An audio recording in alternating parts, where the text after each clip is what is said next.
Math and Beats, continuing with the discussion on derivatives. Now that we've established what derivative functions are and the different notations that go along with them, we are going to spend this video discussing how derivatives can be undefined. So we're going to take a look now. And what we're going to do is start with the following example. We're going to let y is equal to, say, g of x be the function whose graph is shown right here below. So what is this function g of x? Here it is. This piecewise defined looking function here, the blue graph, as we can see on the screen. So what do we want to do here? We want to investigate some things specifically involving derivatives. But first things first, what we're going to do is we're going to find the formula for g of x, and once we do that, we're going to use it to determine what g prime of 0 is. So let's go ahead and figure out what the formula for g of x is first. Now we can see in the picture, this function, g of x, is really made up of 3 different linear functions. And so we can kind of think of this first function on the left, let's call that y1, that line. And then the second linear function, let's call that y2. And the third one, let's just call that y3. All right. So a little bit of a nice refresher on finding piecewise defined functions. Now, each of these are linear, of course, and they will take on the form mx plus b. So for y1, we can see that the slope here, down 1 over 1. Right, so let's start piecing some things together here. For y1, we have that the slope is -1. And then, a variety of ways how we can go about this, but let's just say we went down 1 and over 1 again, went down 1 and over 1 again. If we were to continue with this pattern, we can see that the y-intercept for that first linear function is going to be at the origin. So, follows that the b value in our formula would be 0, and hence the first formula y1 is just going to be -x. All right. Now, where is that defined to be -x for g of x? Well, notice it starts at -2 right there, and it goes down to -infinity.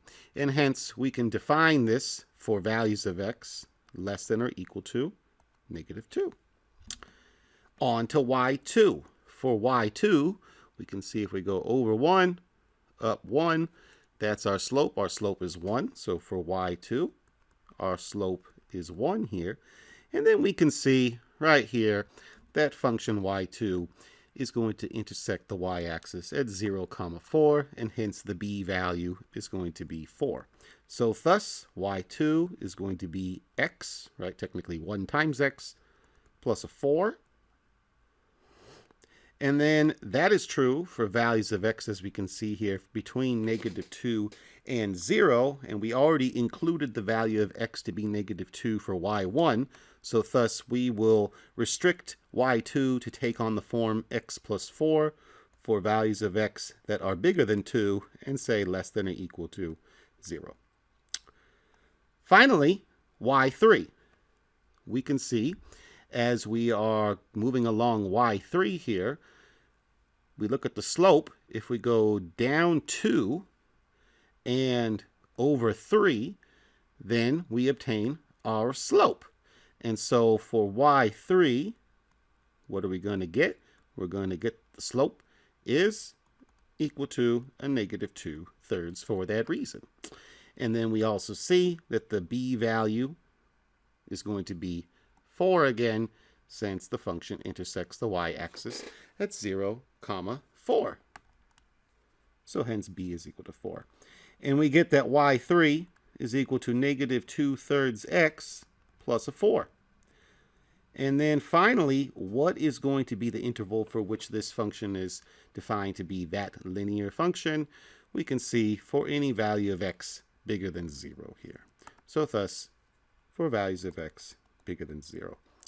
Now, piecing this all together, it allows us to write that g of x is going to be the piecewise defined function negative x if x is less than or equal to negative 2. It's going to be equal to x plus 4 if values of x are larger than 2 and less than or equal to 0. And it's going to be equal to negative 2/3 x plus a 4 if the values of x are larger than 0. So we finished the first part of part A here, and that was just to come up with the formula for g of x, which we just did. Now that we got that, we would like to determine g prime of 0. So we should think about linear functions in general, okay? Let me just go over here on the right and just draw a quick little picture of some arbitrary linear function. Let's say the linear function is this, and the function is of the form mx plus b, slope-intercept form. Well, you think about what the derivative would be for such a linear function. The derivative, of course, the derivative function, gives us the slope of the original function at all values of x for which it is defined. But linear functions have constant slope. Their slope is always the slope of the line. So no matter where I go on this graph, right, I ask what is the slope at the tangent line at those locations. Well, it's literally just the slope of the line itself because it's a line. And thus, really, the slope for such a linear function is going to be m. And I could write a statement like d dx of mx plus b is equal to m. Constant slope. And so if we're looking at g prime of 0 here, we can see on the graph above, g prime of 0 is this location right there that we're interested in. It's a very pointy situation, yes? We call that a corner. And it's a special location for which this piecewise defined function g of x is changing its formula from y2 to y3. And so if you look at the slope of y2 as we get close to x is 0, we can see that the slope is the slope of y2, which right down here, the slope is 1, right? So notice, as x goes to 0 from the left, g prime of x is going to get really, really close to 1, all right? But then on the right of 0, as we get really, really close to 0 from the right, the slope of the function is the slope of that last formula, y3, which is a negative 2/3. So we could write another statement. As x gets really close to 0 from the right, g prime of x is getting really, really close to negative 2/3. And thus, the issue here is that the slopes don't match up, right? We could write a statement for each of these using a limit as well. And that is, say from the left of 0, the limit as x approaches 0 from the left of the function g of x minus g of 0 over x minus 0 seems to be 1. And for the second one, right down here, the limit as x goes to 0 from the right of g of x minus g of 0 over x minus 0 is equal to negative 2/3. Now, this is that situation that we have yet to see so far, but it shows that that limit as x goes to 0 of g of x minus g of 0 over x minus 0 is not the same on the left of 0 and the right of 0. And thus, for that reason, that limit doesn't exist. But that limit is the same as the derivative value of g at 0. So hence, let's conclude, well, g prime of 0 is going to be the limit as x goes to 0 of g of x minus g of 0 over x minus 0, but that limit does not exist. And because that limit doesn't exist, in other words, g prime of 0 is undefined here. So here's that first situation I want to introduce the video on, is that there can be situations for which derivatives are undefined. And here is such a situation, and that situation is when we have a sharp corner, like you will there. That location of x is 0, we can also see at x is equal to -2, we also have a corner.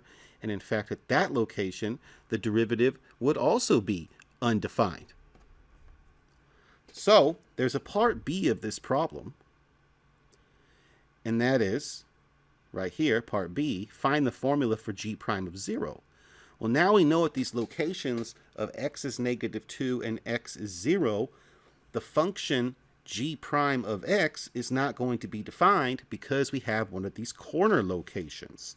And so we can construct the graph and the formula for g prime as follows. Let's start with the formula. Well, it's definitely going to be piecewise defined. So you just go along each one of those pieces of the graph. If x is less than -2 here, right, we're here. So we know what the slope is. The slope is going to be -1 because the slope of that linear piece is -1. And so this function is just a constant, -1, if x is less than -2. And I say less than -2 because I know at -2, this derivative function will not be defined because there's a corner there.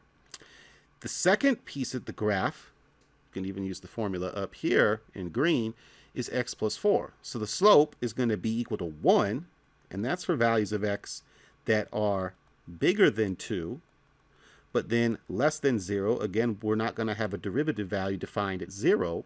And finally, it will be a -2/3 if x is greater than 0.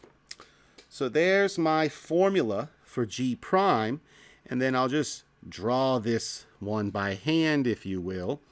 I will draw a pair of axes here. Here we go, y and x. And down here, let's say that's a -1, and that's a 1. And then we got -2 there, and so on. So to the left of -2, this function is constant, and it's just a horizontal line, which is -1. Notice there's a little hole in the graph there because I'm not defined. That slope of g, which is g prime, is always -1, all the way up to -2 from -infinity, but not at -2. Then it becomes 1 at -2. And then from there, it's going to be 1 all the way to 0, but not at 0. And finally, it jumps to a -2/3. Let's say down here, actually, let me write that on the left side of the axis, because I got to draw a little hole right there. And then it's a -2/3 forever after. So that graph of the derivative right down here, g prime of x, is all consistent with the fact that in our original graph, we had a piecewise defined function, and each piece was linear with constant slope. But then when those two linear pieces got to a location, in this case at -2 and 0, they changed their slope. And so at those locations, we don't have a defined slope for that reason. So that's just one particular way that a derivative could be undefined at one of these corner locations. And conclusion, as we'll see, we'll have other ones we're going to look at. Whenever a function, say f of x, whatever you want to call it, has quote-unquote a corner at x is equal to a, then f prime of a is going to be undefined. And here's a general picture of such a situation. You can see at x is a, there's this corner. We got one line to the left of a different line with a different slope to the right of a, and then right there at a comma f of a, even though the function is defined, those two slopes don't match up, and hence the derivative value there, f prime of a, is undefined. So that's one particular situation for which a derivative may not exist. But there's, of course, other ways. So what other ways are there for the function to be undefined? Well, let's take a look. So there's corners. Can also have situations which are vertical tangents. So for instance, in a picture like this, at the location of x is a, as we can see in this graph, if I were to draw a tangent line there, that tangent line would be vertical.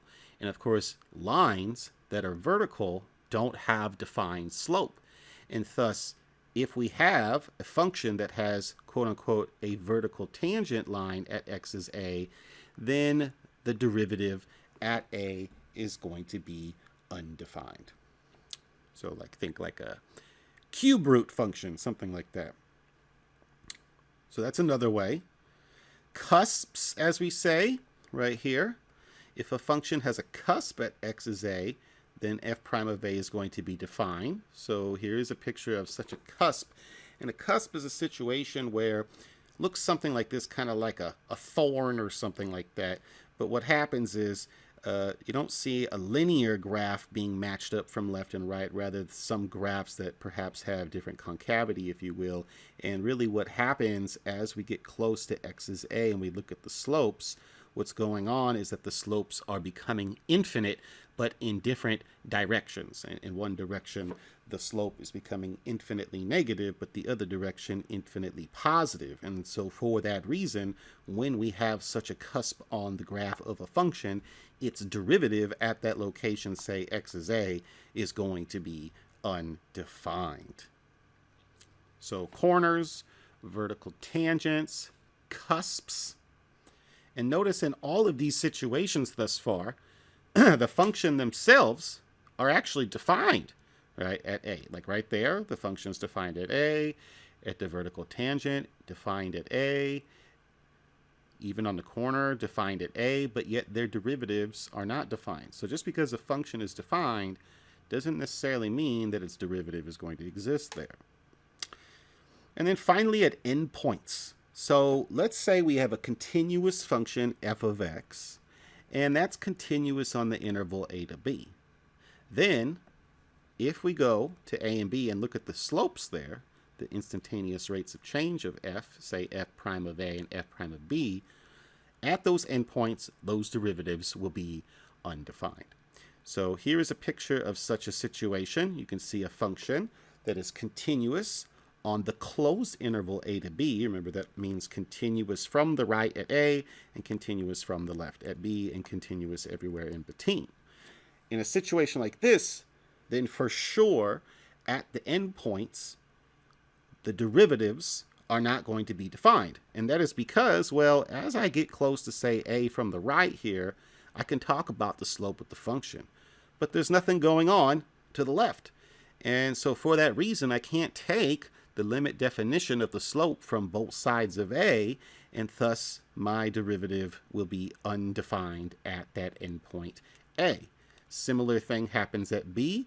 As I get close to b from the left, well, again, I can talk about the slopes of the function, but as I get really, really close to that location, I don't have slope on the right-hand side of b, and thus this function's derivative also undefined at the location b. So when we have endpoints, derivatives are not going to be defined, and take note that that is really a reason why we always talk about derivatives on open intervals here. So like if I was looking at this graph right above, then I would say that f prime of x exists, or equivalently, f is differentiable, right, meaning its derivative exists, on the interval open a to b, assuming, of course, within the interior of the interval, the derivative is differentiable everywhere in between.